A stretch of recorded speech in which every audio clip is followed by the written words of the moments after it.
Hello, welcome back to video 5 for Unit 3, Development and Learning. This particular video will be looking at the social and emotional development of humans across the lifespan. Buckle up because this one's a little bit longer. By the end of this video, you should be able to answer the following question. How does social development relate to behavior and mental processes? So, what is social development? Social development is the gradual acquisition of certain skills like language, interpersonal skills, attitudes, relationships, and behaviors that enable an individual to interact with others and to function as a member of society. So, we develop these skills across our lifespan. One of the first things that we notice about social development is the idea of separation anxiety and stranger anxiety. Both of these concepts are seen very early on in children. Separation anxiety is the normal apprehension experienced by a young child when away from or facing the prospect of being away from the person who they are attached to, particularly their parents. Separation anxiety is most active between the ages of 6 and 10 months. And this particularly becomes important when the child understands the idea of object permanence, when they understand that the object that has left still exists. So the parent that is gone out of their sight still exists and they're not around that parent. That separation from the loved one in later years may elicit similar anxiety. However, separation anxiety is particularly important around those infant months. The next concept of social development we notice in children is the idea of stranger anxiety. And this is the distress and apprehension experienced by a young child when they're around individuals who they're unfamiliar with. Stranger anxiety is a normal part of cognitive development, and babies differentiate caregivers from other people by displaying a strong preference for familiar faces. This usually begins about at the age of 8 or 9 months and typically lasts into the second year and maybe beyond. Stranger anxiety goes away when a child is securely attached to an adult and they know that they can trust that adult won't put them into a situation that could potentially harm them. So let's talk about attachment. Attachment is the positive emotional bond that develops between a child and a particular individual. Usually this is with a caregiver. Mary Ainsworth is well known for her work in attachment, and she specifically used an experiment called the strange situation test. And she observed babies and their caregivers in a laboratory in order to determine the different types of attachment that children experience. In this strange situation experiment, Mary Ainsworth had a baby play in a new environment with their caregiver right next to them or near them. Then, while the baby was playing, the caregiver got up and left. Mary Ainsworth noted how the baby reacted to their caregiver leaving.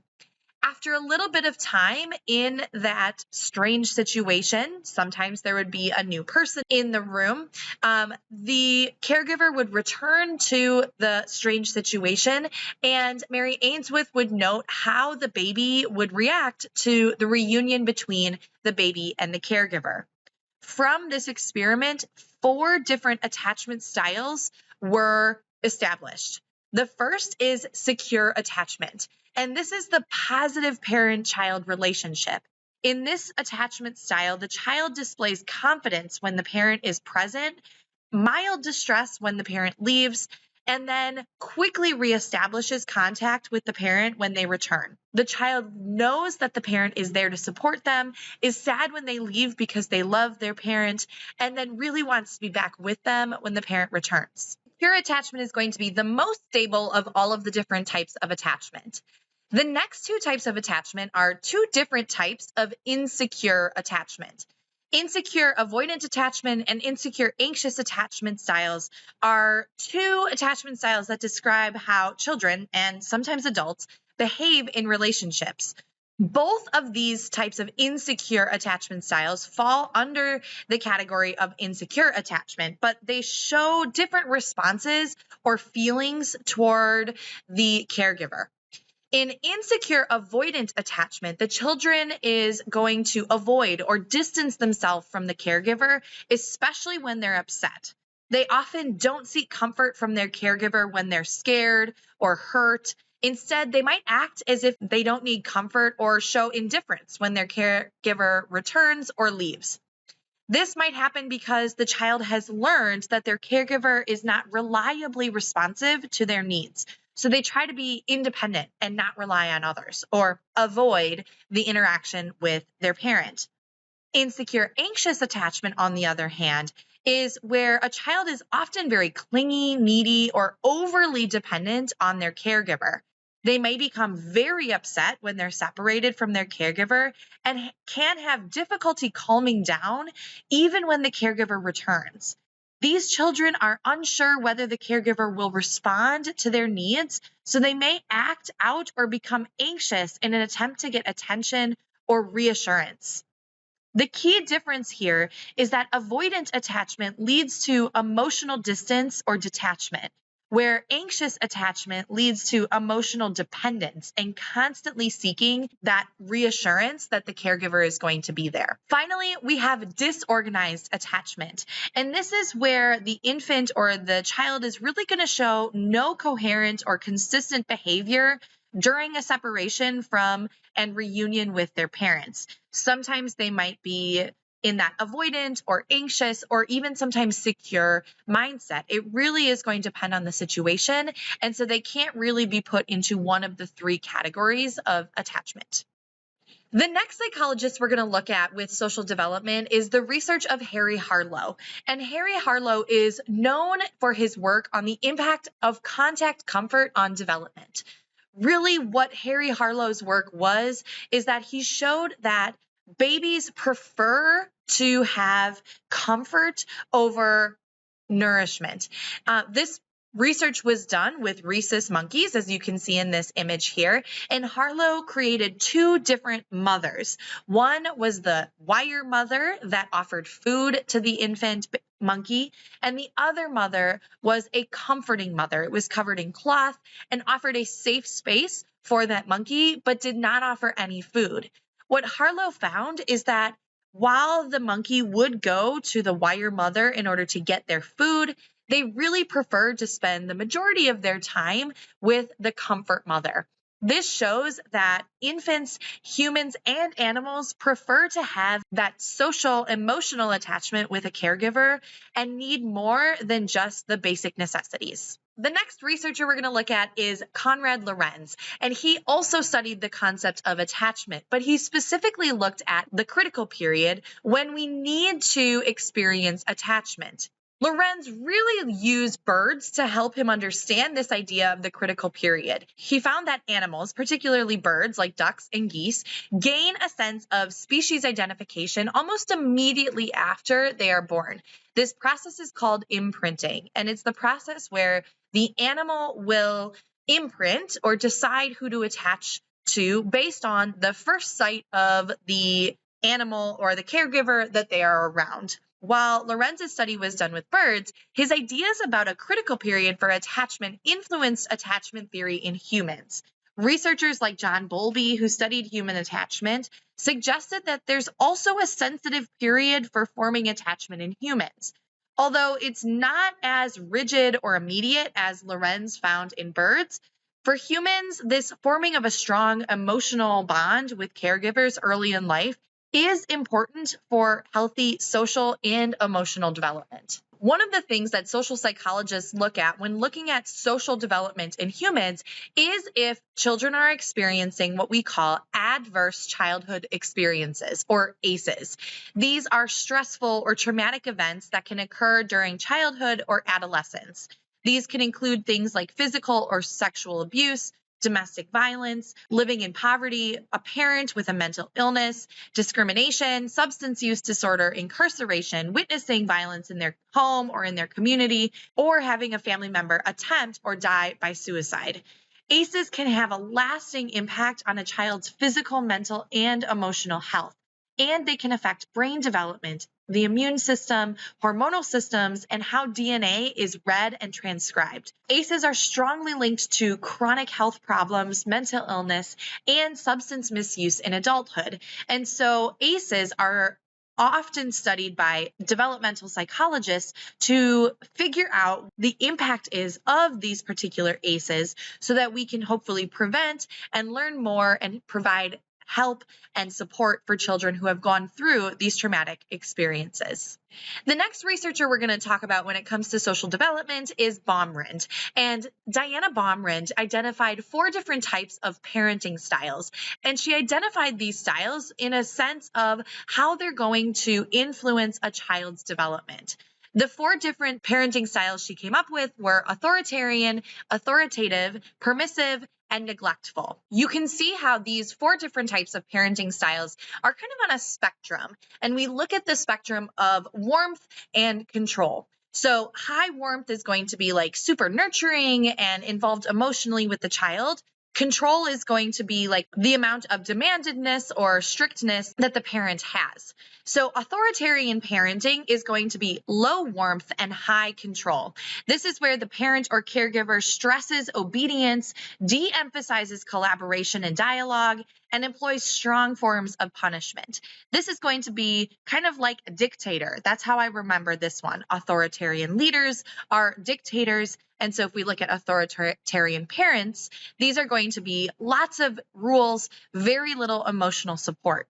Children with authoritarian parents tend to be really, really obedient, but they might be overly anxious and less independent. They can struggle with low self-esteem and may have difficulty expressing themselves or making decisions. They may also have a higher likelihood of developing behavior issues due to the lack of warmth and overly strict discipline.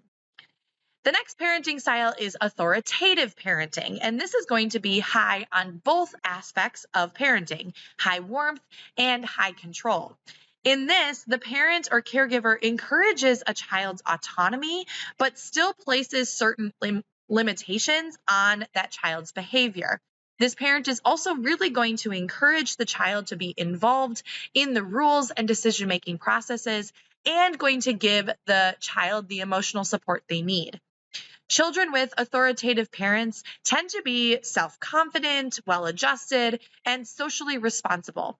They often have really good emotional regulation, strong problem-solving skills, and really are more likely to perform well academically. This style promotes healthy self-esteem and the ability to handle challenges in a balanced way, looking at things logically and emotionally.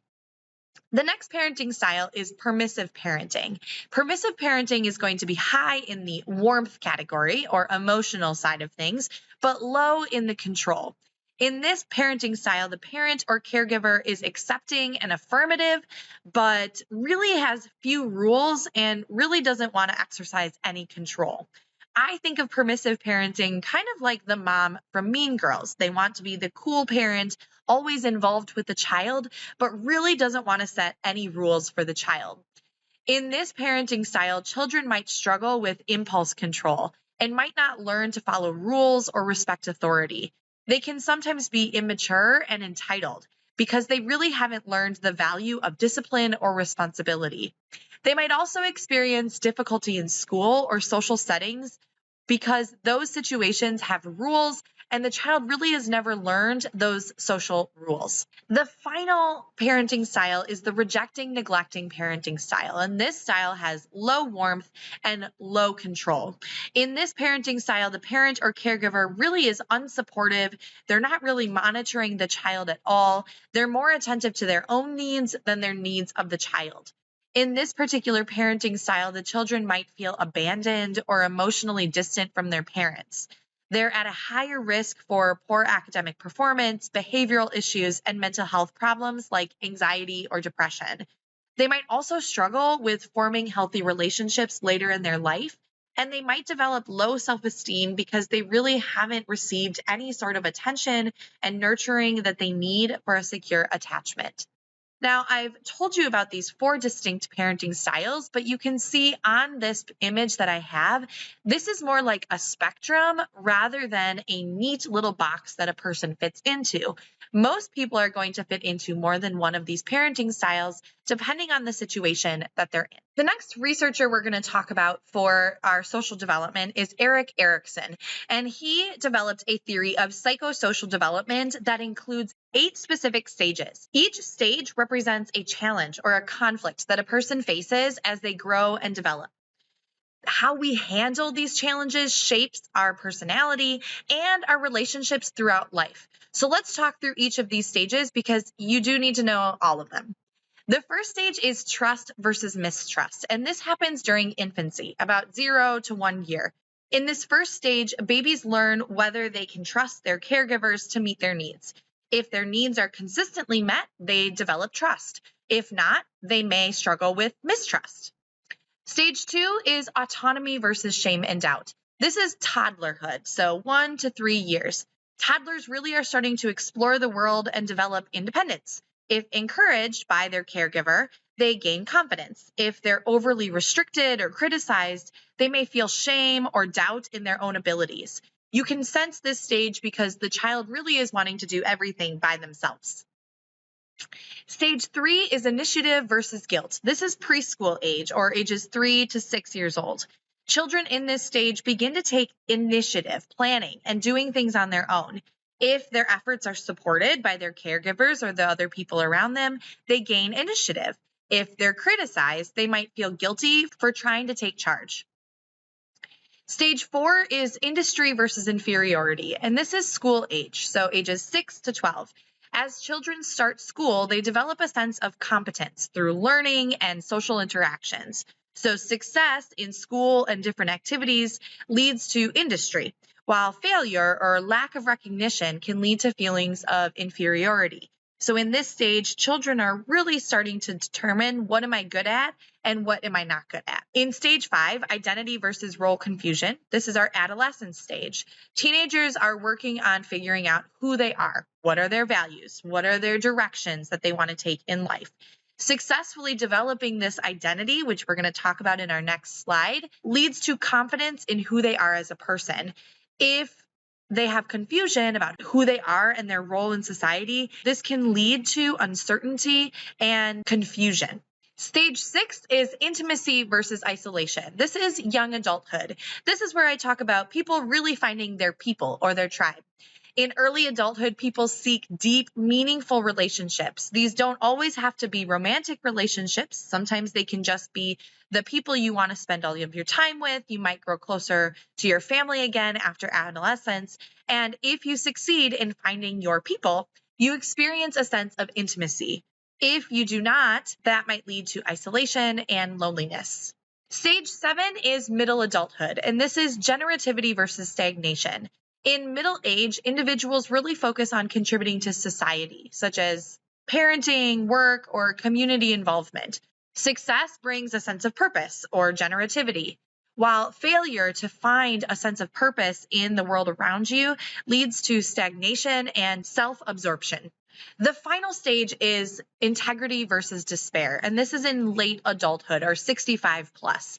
In old age, people reflect on their lives and they're looking back on their accomplishments. If they're proud of their accomplishments, they feel like they have a purpose and they served a purpose in this world.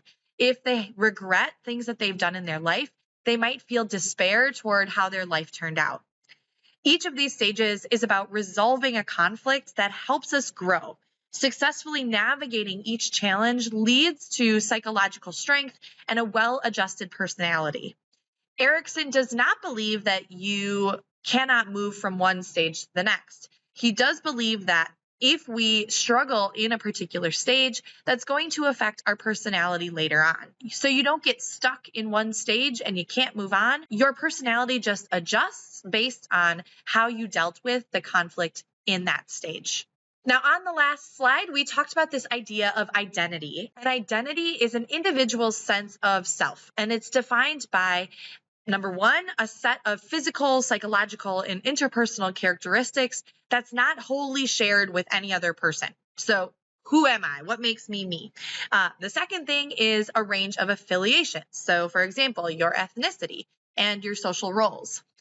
Identity involves a sense of continuity or the feeling that one person is the same person today that was yesterday or last year, despite physical or other changes. Your sense of identity is derived from your body sensations, your body image, and the feeling that one's memories, goals, values, expectations, and beliefs belong to yourself. We develop our identity through our adolescent years, and we develop this sense of identity really by trial and error. Who am I? What do I want to be? This description and evaluation of yourself, including the psychological and physical characteristics of yourself, is what we call our self-concept. Our self-concept contributes to your sense of identity over time.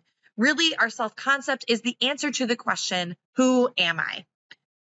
A social identity is your personal qualities that one claims and displays to others so consistently that they are considered to be a part of one's essential, stable self. This public persona that you give off may be an accurate indicator of your private personal self, but it also might be a deliberately contrived image. Think of your social identity as like what you're putting out there on Instagram. Your social identity is what you want other people to see about you.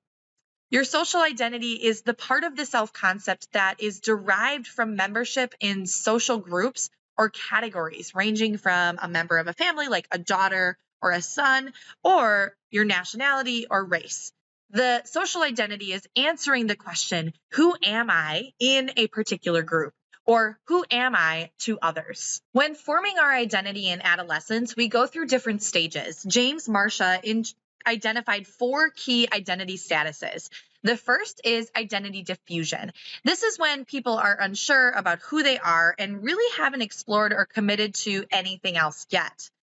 Stage 2 is identity foreclosure, and this is when people commit to an identity without really exploring any other alternatives. People in this stage often adopt the beliefs or choices of others, like their parents.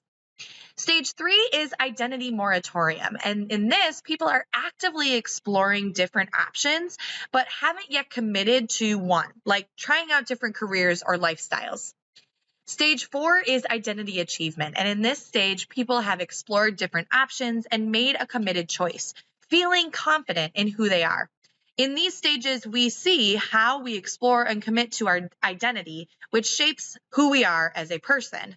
Let's look at an example of this. Imagine a high school student. Let's call them Alex. Alex has no idea what they want to do after graduation, and they really haven't thought about it at all. They're lost, they're uncertain about their future. They might be like plugging their ears saying, oh, I don't want to think about it. This is identity diffusion. Identity foreclosure then would be Alex's parents want them to become a doctor. And so Alex just goes along with it without really exploring any other options. They haven't questioned whether it's what they really want or not. They're just kind of going along with it. Stage 3 is identity moratorium. And this is where Alex is now in college. They are trying out different majors like art and engineering and really figuring out which major feels right to them. They're still unsure, but they're exploring and trying to find what works for them. Finally, stage 4 is identity achievement. After some exploration in college, Alex has decided that they want to be a graphic designer and they've considered their path, but are confident in their choice and excited about their future. This shows that Alex really has gone through the different stage of committing to their identity as a graphic designer. You can see how they went through the process of committing and exploring to different options before they found what worked for them.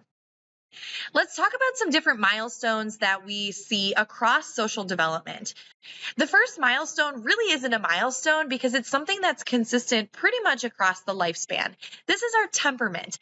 Temperament is the foundation of our personality. Usually, it's assumed to be biologically determined, and it's present even early in life, as early as the newborn stage. Temperament includes things like your energy level, your emotional responsiveness, your demeanor, your mood, your response to stimuli, your behavioral inhibition, and your willingness to explore the world around you. Like I said, temperament has been seen to be pretty consistent across the lifespan. The next milestone we see is parallel play. Parallel play is where a child is next to others and using similar objects, but really they're not playing with that child at all. Usually around the age of 18 to 24 months, you can put two babies next to each other and they'll play with the same toy, but they're really not interacting with each other. This is what we call parallel play. The next milestone is pretend play, and this is make believe play that includes an as if orientation to actions, objects, and peers. So, like, what would that be? It's often involving playing a distinct role, like mother, teacher, doctor. Fantasy play also involves taking a stance that is different from reality and using mental representations of a situation to reenact what's happening. So the pretend play has to be something that's not what the child is currently doing. So acting like a mommy, even though they're only 4 years old. This is usually going to start about the age of 18 to 24 months as well. The next milestone is imaginary audience, and we're going to get way up into adolescent years now. Imaginary audience is the belief of an adolescent that others are constantly focusing their attention on them, scrutinizing their behavior, their appearance, and other things. The adolescent feels as though they're continually the central topic of interest to a group of spectators, such as their audience, right? Their peers. When in fact, that's not the case. That audience really doesn't care. It is an early adolescent concept, and it's reflective of our acute self-consciousness, and it is considered an expression of adolescent egocentrism. When we are an adolescent, we really do believe that the world revolves around us and that everyone is paying attention to us and only us, even though this isn't the truth. The next milestone to talk about is personal fable. And personal fable is a belief in your own uniqueness and invulnerability, which is an expression again of adolescent egocentrism, the fact that everything revolves around you. This is when an adolescent is going to be like, oh my gosh, no one understands what I'm going through, because they really truly believe that their experience is so unique to them that no one could ever possibly understand what they're going through. The final milestone we're going to talk about is social clock. And this, again, really isn't a milestone because it's something that we experience throughout our lifetime. The social clock in a given culture is the set of norms governing the ages at which particular life events happen. For example, the beginning of school, leaving home, getting married, having children, retiring. All of these are events that we have a social clock for. We expect those things to happen by a certain age. And if they don't happen by that age, then we start to feel uneasy and want to make things right. Okay, you've made it. Last slide. Let's quick talk about one final theory before we move on. Ecological systems theory was developed by U3.5, and it explains how a child's development is influenced by different layers of their environment. These layers are interconnected and shape the child's growth in different ways. There's 5 key levels in this theory. The first is the microsystem. This is the immediate environment, such as family, school, and friends. These direct interactions have a huge impact on a child's development. The next is the mesosystem, and this layer involves the connections between different parts of the child's microsystems, like how a child's parents interact with each other or with their teachers or friends. System 3 is the exosystem, and this includes the broader environment that the child may not directly interact with, but it still affects them, like the parent's workplace or community resources. System 4 is the macro system, and this refers to the larger cultural and societal influences such as laws, social norms, and values, and these shape the child's environment that they live in. Finally, we have the chronosystem, and this layer involves the dimension of time, recognizing that changes in a child's environment, like moving to a new city, or societal changes like economic shifts or law changes, can impact development over time. In summary, ecological systems theory emphasizes that a child's development is not just about their immediate surroundings, but how these environments and systems interact and influence each other over time.